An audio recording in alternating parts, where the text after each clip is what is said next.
Cool. Well, kia ora, and a huge welcome to our discussion today on high-tech, high-demand world of e-discovery and legal data intelligence. I'm Reino Heidenrich, and I will be the host and moderator today. And we are so excited to have a variety of people on the call today, from students to legal professionals, and really just anyone curious on learning more about e-discovery and the career opportunities and skills surrounding that. Before we dive into the main content, I just need to cover off. I just want to cover off and tell you a little bit more about ACEDS. So ACEDS is a global association setting the standard for e-discovery expertise through professional certification. It's a worldwide organization. There are chapters in all parts of the world, including Australia and New Zealand. So if you haven't heard of us or would like to join us, there is some steps later on how to do that. The vision of our Australia and New Zealand chapter is to create a community where people can come together and share and to improve the industry standards of our region. And we do this through webinars like this, through educational resources, and through events, and just really leveraging off of the experiences and knowledge of our members. This is the quick snapshot of the current board. And so you might see some of them on the call today, but you can also look them up on LinkedIn if you're interested in finding out more about the chapter. We do have a new international e-discovery certificate that's been released probably a few months ago now, that covers off the basics of what you need to know or to be in this field. It's tool agnostic, so there's no specific tools that it mentions. And it's just a good starting point for anyone looking at e-discovery as a career. And then we have the flagship CEDS certification for those who are a bit more experienced, who would like to validate their experience and skills. And it comes with a nice digital badge. And then lastly, we also have a couple of sponsors who help us to run the chapter. And so we do want to say thank you to our sponsors for everything that they provide and the support they give to our chapter.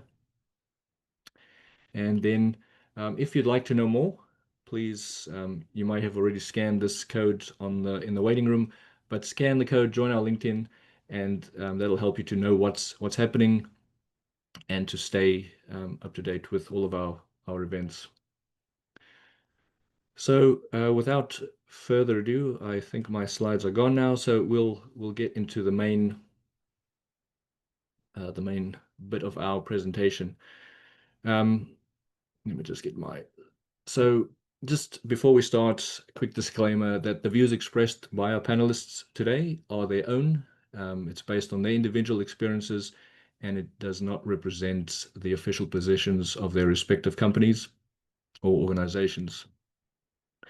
So let me set the scene for our discussion today. So in the past decade, the volume of digital information has exploded. Every email, every text, every cloud document, social media posts, all of those are potentially evidence. And in Australia and New Zealand, we deal with our own unique regulatory landscapes, from Privacy Act requirements to specific rules of evidence. So the digital surge has created a massive challenge for our teams. Finding critical pieces of evidence is really hard amongst all these terabytes of data. And it's not just an IT problem, it's a legal problem, and it's also a defensibility problem. So this is where e-discovery and legal data intelligence comes in. And these are two powerful tools that we can use to turn chaos into clarity. And that's what we'd like to talk to you about today. So to show you exactly how that's done, we have a fantastic and diverse panel here today, and we'll get into their backgrounds in a second. But just take the time to note and write down your experiences. And if you have any questions, please feel free to share those in the chat, and we will get to those either at the end, or if they do seem sort of urgent on the spot, we can answer those as we move along. So to start us off in our discussion, let's start with Jenna, our senior evidence analyst at the New Zealand Commerce Commission. So, Jenna, given your recent studies, what is one non-traditional skill you learned that wasn't specifically law or code, and that you now realize is absolutely essential for for succeeding in this e-discovery world? Thank you. Yeah. So at university, I did study a bachelor's degree in computer science and geographic information science. So those fields naturally focus on technical skills, meaning most of my learning, soft skills wise, has come from like the workforce. After university, my grad role was a technology consultant at PwC, where I quickly learned that being flexible is one of the most key aspects of working. As I transitioned into a digital forensics role at PwC, which later really grew to be an e-discovery analyst role, I found that the variety of data sources we were getting, along with the ever-changing nature of the cases, emphasized the need for flexibility in the workplace. This is kind of also what excites me about working in these fields, and like e-discovery and LDI, is the constant change that means variety in the problems that you're solving, and it keeps you on your toes. For example, I've worked on small scale domestic dispute cases with a few megabytes of data that came to us on like a USB stick, to large scale international fraud cases with like terabytes of data coming from multiple locations that I need to organize for lawyers. So I think really the key aspect, yeah, is keeping flexible with what you're receiving and how to organize it. Nice, thank you. So focusing on flexibility and adaptability is key. I think we can all agree that this the world of e-discovery is just being adaptable and flexible. Next, we have Helena, a manager in the digital legal delivery team at HSF Kramer in Melbourne. Helena, you made the career transition from legal to e-discovery. What is the biggest knowledge gap that you had to quickly fill? And conversely, what core skill from your legal background proved to be your biggest advantage? Thanks, Reno. Stepping into eDiscovery felt like a leap into the unknown for me. Before moving into legal tech, I worked with community legal centers and NGOs in several countries, supporting access to justice initiatives for marginalized communities. It was a very different path, but that experience gave me insight into how legal systems address human rights challenges across different cultural and regulatory contexts. I studied law and economics at the University of Queensland back when legal technology was almost an oxymoron. In 2014, I started exploring corporate opportunities, not because I wanted to practice commercial law, but because I wanted to understand a bit about how large organizations operate given their role in society. So when an opportunity in litigation support came up, I thought it might be a safe middle ground between practicing law and doing something new. It turned out to be anything but safe. I like how you said it earlier, Reino, about turning chaos into clarity. The biggest knowledge gap for me was the technical side, understanding the tools, the systems, and workflows that underpin e-discovery. So it was a steep learning curve. But on the other hand, my legal background was a real advantage because it helped me to communicate effectively with lawyers and clients to understand their challenges, what problem they're trying to solve, and to also anticipate their expectations. So I like to think of that bridge between legal understanding and technical collaboration has been central to my work. Yeah, and I can definitely see how those legal instincts still matter. As one not having a legal background, it is sometimes hard to speak legal. So I definitely think that is helpful. Finally, for this section, we've got Chelsea Scott, our project services supervisor at Chapman Tripp in New Zealand. Chelsea, your career journey wasn't a straight line into eDiscovery either.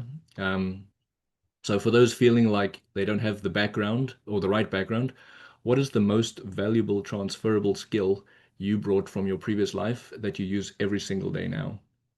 Yeah, thanks, Reno. Yeah, you're right. I didn't have a very straightforward transition into the job that I'm in now. I actually have a BA in art history and classical studies, so it's nothing related to my current job, and quite a difficult job to get into in New Zealand. So I tried that for a while, and throughout that university degree, I was working part-time as an assistant role at Chapman Tripp in there, largely in a litigation support team.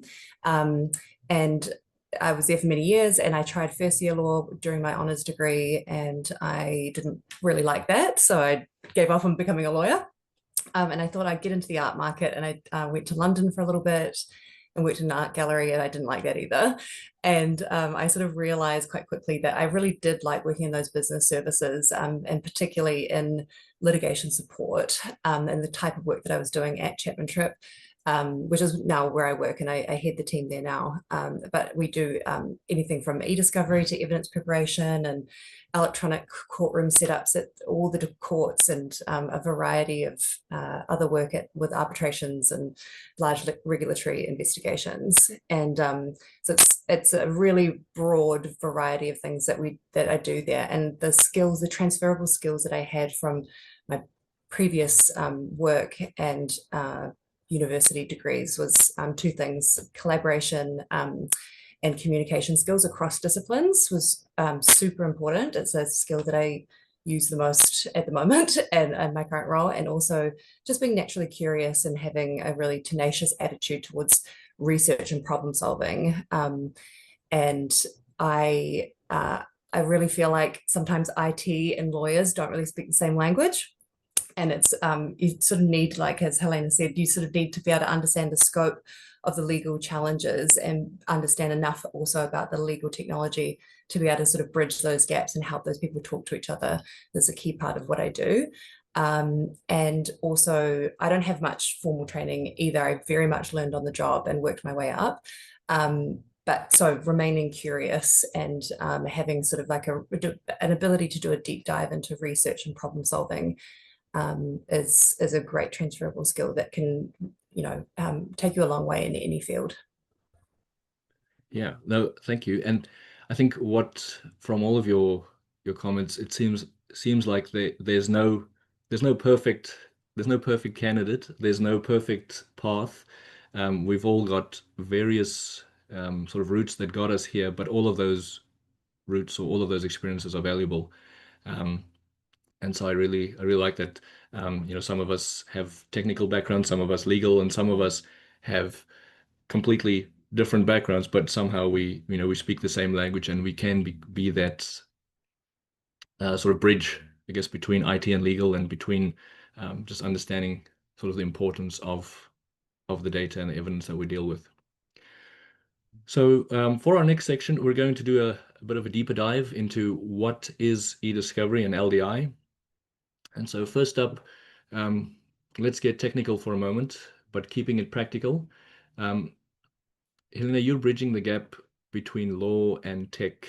Can you give us a clear practical definition of eDiscovery and explain why it's more than just search function? Absolutely. I mean, search is a big part of the work that we do in eDiscovery, but it's shaped by so many variables. You can run the exact same search terms across two identical data sets and get completely different results. And that might be due to differences in search indexes, the quality of extracted text, whether family documents are included, or even how the data was collected in the first place. So search isn't just about running keywords, it's about understanding the conditions that shape the results. And sometimes I have to work backwards because I still don't know how to describe what I do to my friends and family. I don't. But if I were to define eDiscovery in practical terms, I'd describe it as the process of collecting, processing, reviewing, and producing electronic information in a legally compliant way. So it's about managing authorized data, because there are laws that govern how the data is handled, not just what is handed over. And so, the electronic discovery reference model, or EDRM, gives us a really structured way to think about the eDiscovery lifecycle, and that it's a really useful framework that I think all eDiscovery professionals refer to So it starts with information governance, identification, preservation, collection, processing, review, production, and then finally presentation. So each of those stages connects to the next. For instance, how a client manages their data, so in the information governance space, directly impacts how we identify and preserve relevant information for legal proceedings. That in turn affects the collection method, how it's processed, and ultimately how efficiently we can review and produce it for disclosure. So yes, search is important, but it's just one piece of a much larger ecosystem.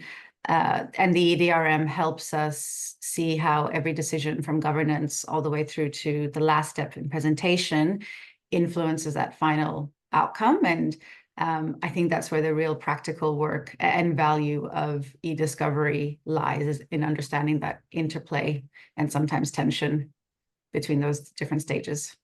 Thank you. Oh, cool. Thank you for that. I think we sometimes watch a lot of court shows or TV shows, and we just see this court, we see the evidence pop up. But where I guess where our function lies, or what we do, is all of the work behind the scenes, getting that, making that moment and that presentation. But Jenna, following up on that, the term legal data intelligence is gaining traction. How does LDI take traditional eDiscovery one step further? And what does a legal professional get from intelligence that they don't just get from eDiscovery? Yeah, so instead of waiting for a case to land and then trying to find the relevant data, LDI lets you get ahead of the game. It's about using tools like predictive coding and analytics to spot patterns and patterns in the data or risks before they become full-blown issues. This proactive approach means that legal teams can start shaping their strategy early, whether it's identifying key custodians, narrowing the scope of review, or even deciding whether the case is worth pursuing. It also helps with things like compliance monitoring and internal investigations, where you might want to keep an eye on communication trends or unusual activity across data sources. In my experience, this kind of early insight can make a huge difference. It's not just about saving time and money, though it definitely does do that too. It's about being able to make smarter, more informed decisions from the outset. And in a field that's constantly evolving, having that kind of foresight is a real advantage. Nice. It is definitely, I know we're constantly looking at different tools to enhance the work we do, outside of those traditional sort of EDRM that Helena mentioned earlier, but we're looking at using the tools we have as well for other use cases outside of eDiscovery. So thank you for sharing that. Chelsea, you deal with the actual mechanics of the data. Can you give us a quick real-world example of eDiscovery and LDI in action, and what that digital haystack was, or that needle that you found? Yeah, so in a lot of the cases that I work on, which are large, tend to be large commercial litigation and regulatory investigations, one of the biggest hurdles that I find at the moment is trying to find the right haystack before you go searching for the needle. So it's quite tempting sometimes, I think, for IT or the legal team to just want to launch in and run those search terms. But if you don't, like as Helena said earlier, if you don't understand that data set that you're looking at, if you don't really engage with all those different, the volume of material that you're working with, and how siloed it is, you're going to find yourself looking in the wrong areas, and you won't be able to find those needles at all. So and finding that there's just so much data out there, and it's so siloed. So not just the data itself, but also people's knowledge about the data. You've got to work with people inside those organizations to find everything. And that can be traditional data like data management systems, hard copy, local drives, email mailboxes, phone records and stuff like that, but more modern stuff as well. So you've got cloud storage, Slack channels, group chats, social media. And if you combine all of that with like rapid tech changes, system limitations, and data destruction policies, it means that if you're just running some global search terms with your IT team with it using a compliance tool, and you just call it a day, that's not really going to cut it. You really do need to leverage the human component of that LDI model first, which is why I like the model. It sort of really emphasizes that you need to collaborate and understand what you're dealing with and those data sets. But having said that, once you do have the right haystack, a modern lawyer or legal service provider is really going to have to leverage AI tools baked into eDiscovery platforms to be able to efficiently find those elusive needles. So in my practice, I'm not here to advocate for any particular eDiscovery platform, but we use Nuix eDiscover. And it uses CAL, which is a continuous active learning, to rank the documents according to concept grouping and metadata. And that just allows our teams to bubbles the most relevant documents to the surface first. And it just allows you to have efficient review and consistency in that review. And there's also other tools that we're trying to trial at the moment, like Harvey AI for some more workable content, like creating chronologies out of that data and analyzing tables. So those are really useful too. Yeah, it does. I think that the main theme that I'm hearing here is that there's a lot of technology out there. It's important to find the right data and not to waste. So there's a lot of tools that can help us to cull the data and get to, I guess, a more reasonable set of documents. And then there's still definitely that human element that will need to be there to interpret the information we receive, so that we can't just rely on those tools. Just before we move on to the next section, I thought it could be a good time to just pop a question or two in the poll. So I'm just going to, hopefully that'll launch in a second.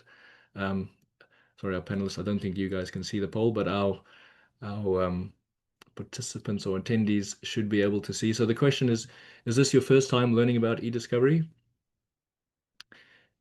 We've got a lot of pros answering, so but we do have, seems like most of our attendees today are pros. We should open up the floor and have just a floor discussion around the pitfalls of eDiscovery. No, we have someone who heard it at a barbecue, but they're zoned out.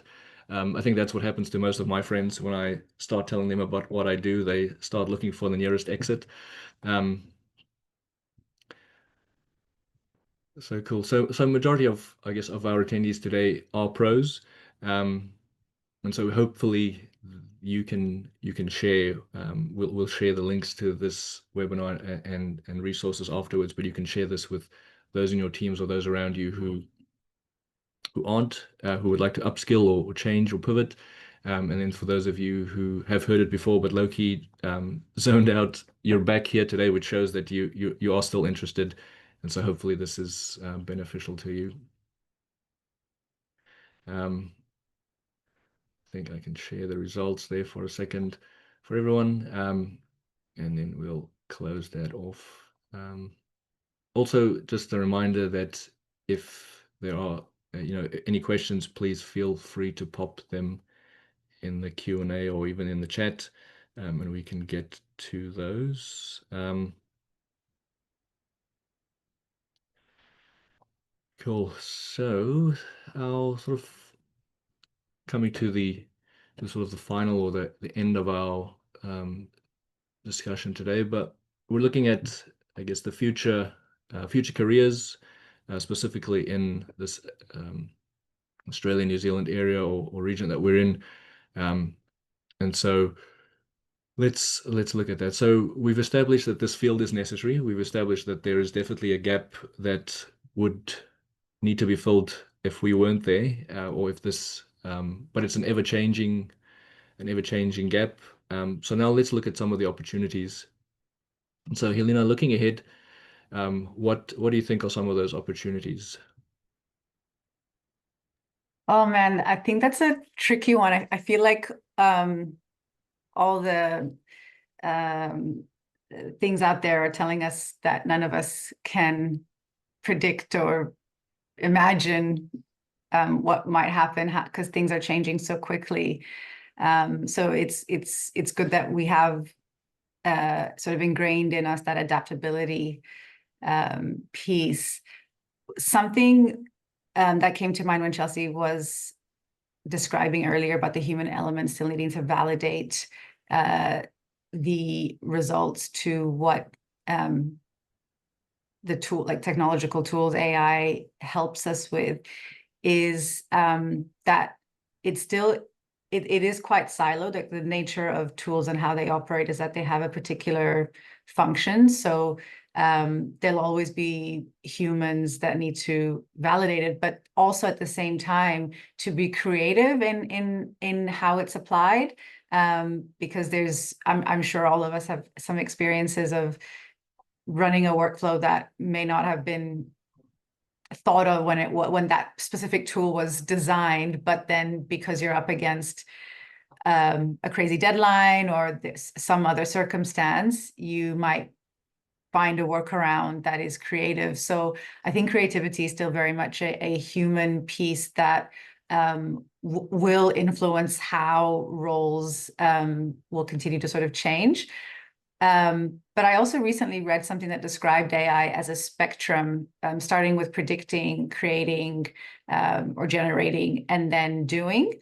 And it really clicked for me because in eDiscovery, we have been using AI for years, using predictive coding to assess relevance, analytics to generate visual data models, and now generative AI to test how far we can mimic human reasoning. So that's exciting, but also a little bit daunting, because it means like we're at that tail end of the spectrum of AI doing things, and actively performing parts of our workflows. So I think the real challenge will be, or it'll be interesting to see how regulation and governance evolve alongside it.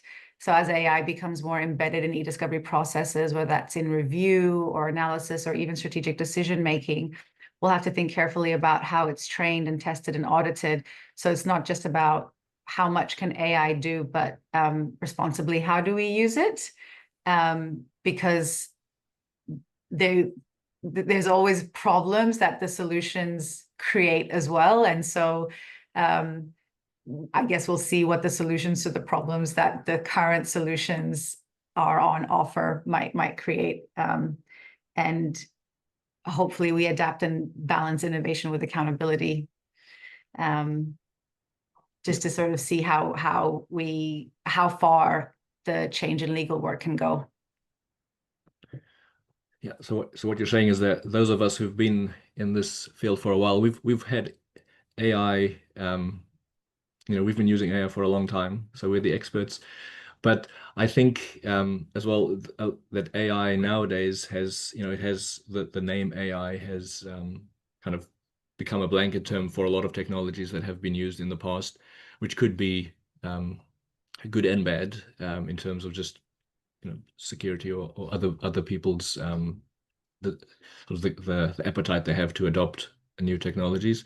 But again, I hear from you that the human element is still quite important. And so any careers or opportunities around the responsible use of AI, governing and utilizing AI tools to help that, any sort of skills or learned in that area will be beneficial to anyone entering this field.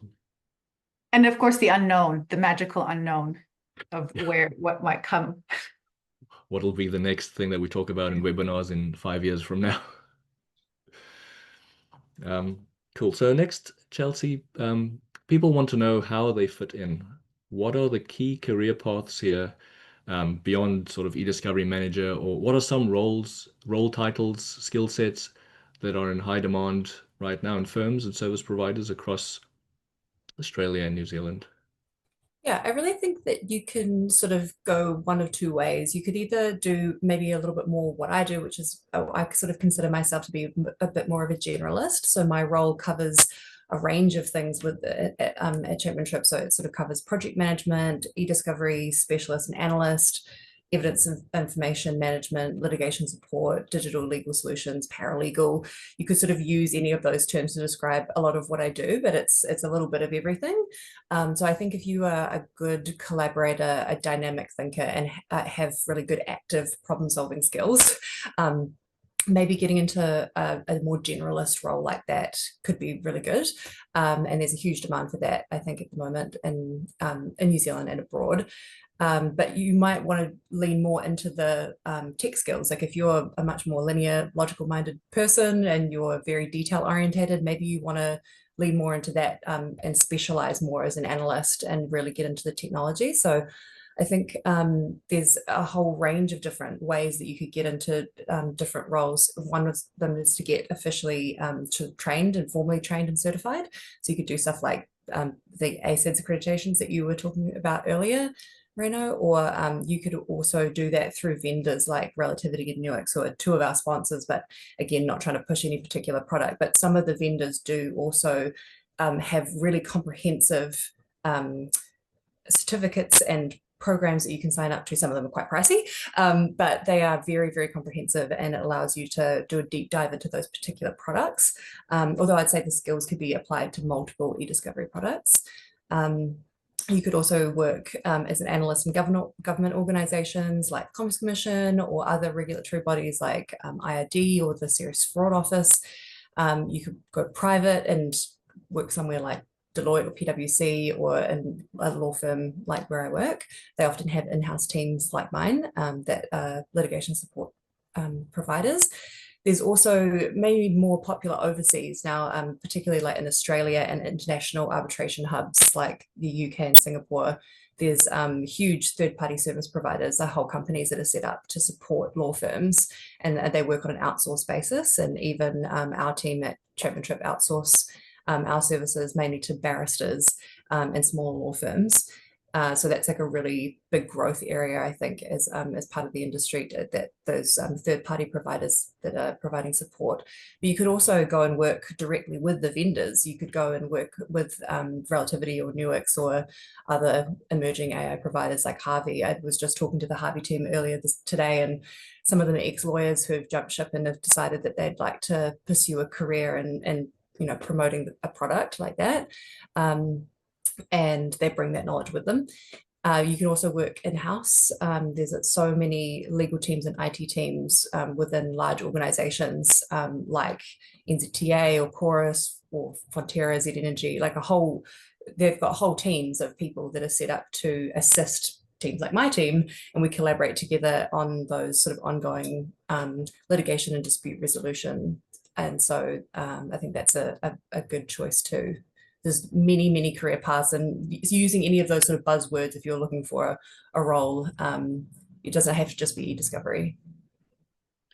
Yeah, that was one thing I noticed when I moved to New Zealand from South Africa a couple of years back, is sometimes searching, in these job websites, just searching for the word eDiscovery might bring a lot of hits, but it might not. I mean, my current title doesn't include the word eDiscovery, and so there's just so many roles and titles out there for this field. But I think there's something, there's something for everyone, as you've mentioned. There's sales, there's in-house, there's vendors, there's government. So it really depends on you and your sort of commitment and flexibility that you need, or there's just so many different options. And we have a lot of people cycling through our team who've come from a variety of those different backgrounds. But they've come from a law background, or they've come from one of those other organizations, and they bring those skills with them. So that'll just, it helps to improve the industry and the profession, because everyone's just building on that knowledge. It's really useful to do cross-disciplinary work. Yeah. And I think because there is no, you can't really go and study a BCom eDiscovery or like I said, maybe a BA eDiscovery. Most of us have varying backgrounds. I mean, I know some people who are in this field who have engineering backgrounds, and you'd ask yourself, how does that apply? But it does, and it works great. So anyone, whether you just starting out or have been in a specific industry for a while and looking for a change, there's going to be something in this field that would interest you. Yeah, I was just going to add to say that was a surprise, a big surprise for me, because eDiscovery is so niche, such a niche area and a small industry, but yet the people and teammates that I've worked with, very different. It's such a diverse skill set, and it's in a way surprising, but at the same time it makes sense, because you go back to that EDRM model and there are very specialist skills that are required in each of those phases. And so depending on what you're interested in and what your skill set is, you might not think it, as you said, you have a friend, you know, someone who has an engineering background, but it definitely does make the experience a lot more interesting, because you've got so many different ways of thinking and approaching a problem. Yeah, and that adaptability and collaboration is key, because of the variety of backgrounds that we do have. Jenna, for those starting out today, can you name one or two types of companies specific to New Zealand and Australian markets, like firms, vendors, or government bodies that you know that are actively hiring or focusing heavily on eDiscovery and LDI? Yeah, well, there's certainly a wide range of organizations actively hiring or investing in eDiscovery and LDI talent across NZ and Australia. You've got the places where the panelists have worked or currently work, like the Big Four consulting firms, or like top tier law firms and regulatory bodies such as the ComCom, SFO, IRD. These organizations have often dedicated forensic and or litigation support teams and are involved in complex investigations or regulatory enforcement, which naturally drives demand for eDiscovery expertise. But beyond that, there are specialist vendors, which are a great option too. Companies like Nukes and Relativity, which I know have been mentioned a couple of times, they have a strong presence in the region and regularly hire roles in product support, client services, technical consulting. You'll find you'll also find opportunities with Relativity partners and services providing like Epic, Control Risks, and McGrath Nicole, who deliver end-to-end discovery services and often work with high-profile matters. And then there's also the in-house route that you can take, which I know has been mentioned. So many large corporates and government agencies have also got internal fraud and integrity or legal operations teams. Banks, telcos, and insurers are increasingly building out these capabilities, especially as like data volumes grow and regulatory scrutiny intensifies. So whether you're looking at like a vendor side role, consulting, or something more embedded within a legal team or compliance team, there's a lot of movement within the space. So yeah, I think starting anywhere, you can grow into whatever kind of area you need to be in or what you feel is best for you. Nice. It seems like that, as Helena was saying, it's a niche, field, but there's so many opportunities. There's uh, so many active companies recruiting or building the capacity in-house, or through vendors. There's a variety of skills needed, and so just it seems like a great opportunity, a great never a dull never a dull moment. We were just before this call, I guess I was just checking in with everyone and asking if we had busy days or things, and it's like, well, it's eDiscovery, right? It's every day is busy, every day is hectic, but it's just great to have those opportunities and those I guess that opportunity or that space to grow and learn and to discover new things. So I wanted to thank our fantastic panelists, and to wrap up our discussion today, that they are a host of skills and competencies that come into making this field what it is. And so there's immense career potential, whether you have a law background, a technology background, or wherever you start. There's definitely a space in eDiscovery, and if you are interested in looking at opportunities to validate the skills you have, please hit the ACED's go look at the ACED's website. There are sort of entry-level quizzes to kind of assess where you are, and then you can decide whether you want to do specific certification and training. We do have some time for questions. So we have a question in the chat. I'm not sure if our panelists have been able to see it, but I'll read it out, and then we'll open it to the panel to see who'd like to answer that. So one of our attendees wrote, I recently read an article suggesting that AI tools can sometimes create extra work because users must correct their errors or verify their outputs. What has your experience been with this issue in practice?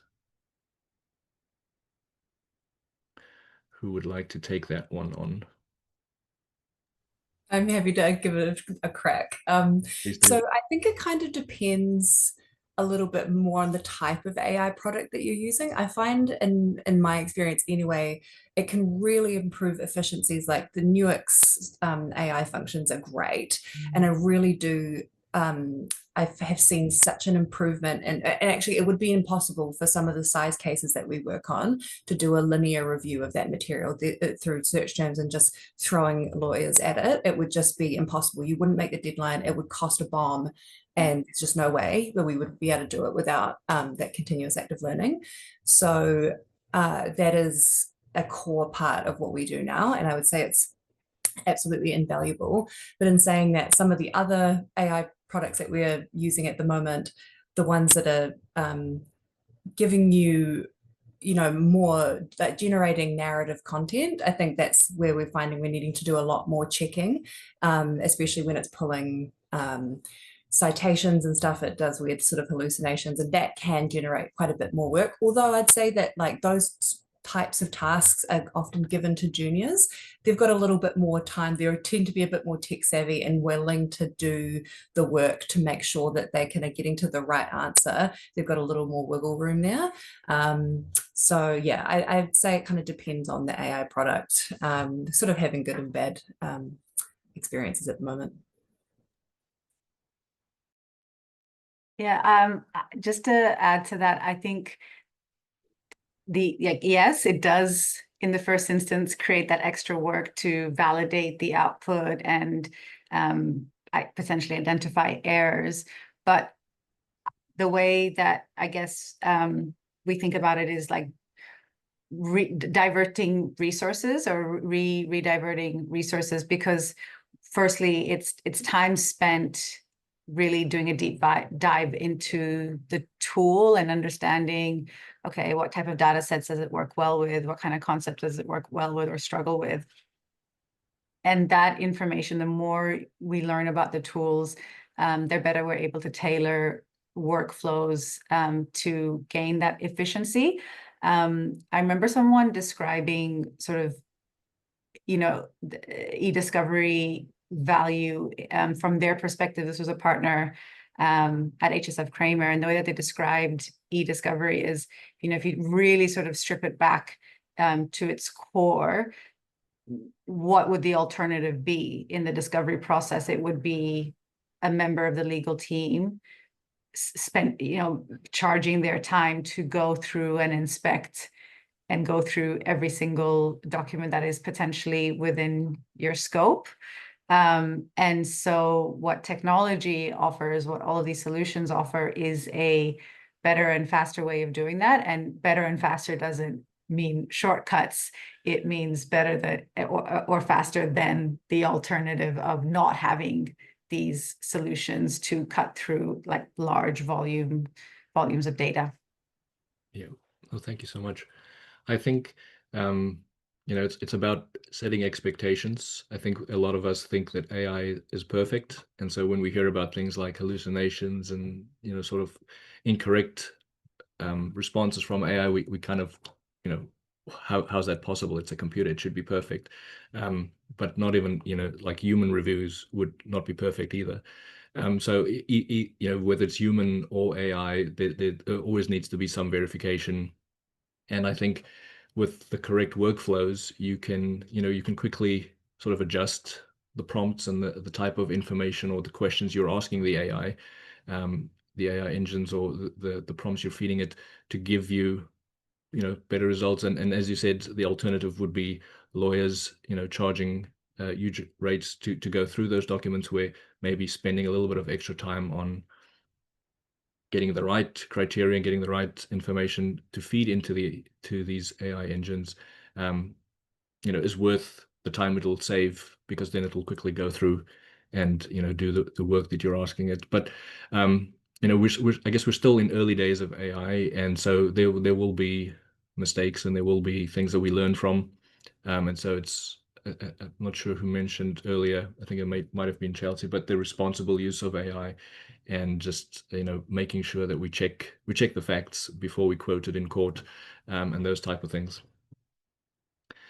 So hopefully that answers question. So thank you so much for those questions. Just checking the time. We still have some time if there are any other questions. But while maybe I can throw out a question. Let me just look at my list of questions I have that we could, if we think about students, I guess in our call today, most of the attendees were professionals. So maybe in a way to kind of future-proof our positions, and each of you can answer if you'd like, but what are some sort of the most disruptive data source or collaboration app that keeps you up at night? And what is the one thing that you are doing to future-proof or upskill yourself in, to, I guess, to not be up at night about it?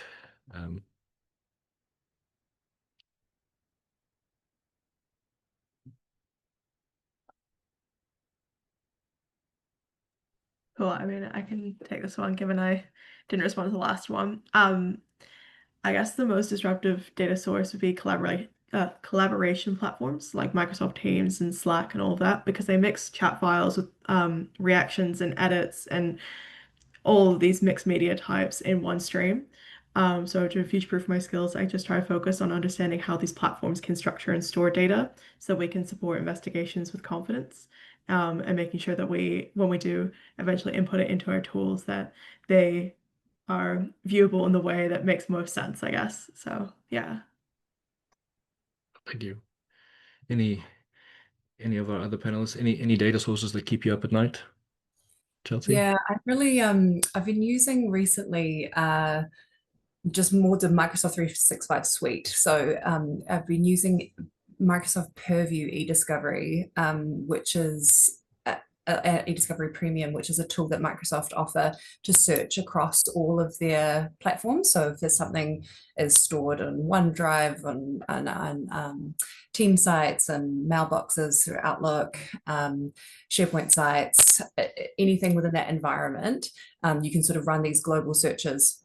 But because it's such a pervasive tool that can do so much, it is had a whole bunch of training with Microsoft on it, and days of training, and there's still so much you can do. So deep in the chat forums, looking at different ways of doing things, like staying very curious and doing my own research to try and find out like the best methods that people are finding to break down that volume of data, to be able to do stuff in a timely manner, because it can do so much, but there's in creating a whole bunch of KPIs on the timing of being able to search, analyze, and export that data too.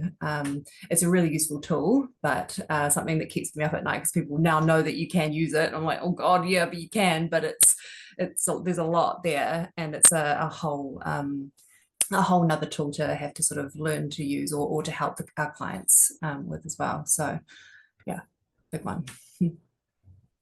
Nice. So again, it's just staying up to date with the latest technology, staying, reading, I guess, following podcasts, blogs, articles. There's so much content out there to learn from.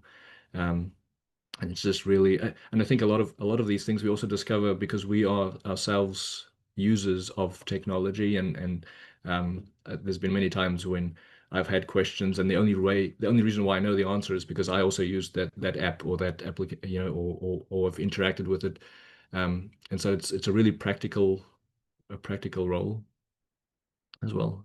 So thank you so much. We'll call it a day, but a massive thank you to everyone joining us today. Thank you for taking the time to join us, perhaps during a lunch break. And thank you so much to our panelists, Jenna, Chelsea, and Helena, for not just sacrificing the time today, but in leading up to this and preparing for today. And also a big thanks to, I guess, ACEDS, ANZ, and our sponsors for having this, for having this webinar today. So we hope that you have had some questions answered today.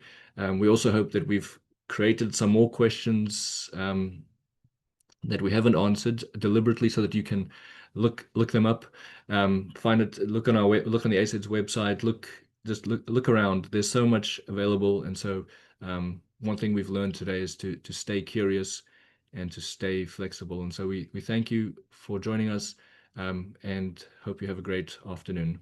Thank you, everyone. Thanks, everybody. Thank you, everybody.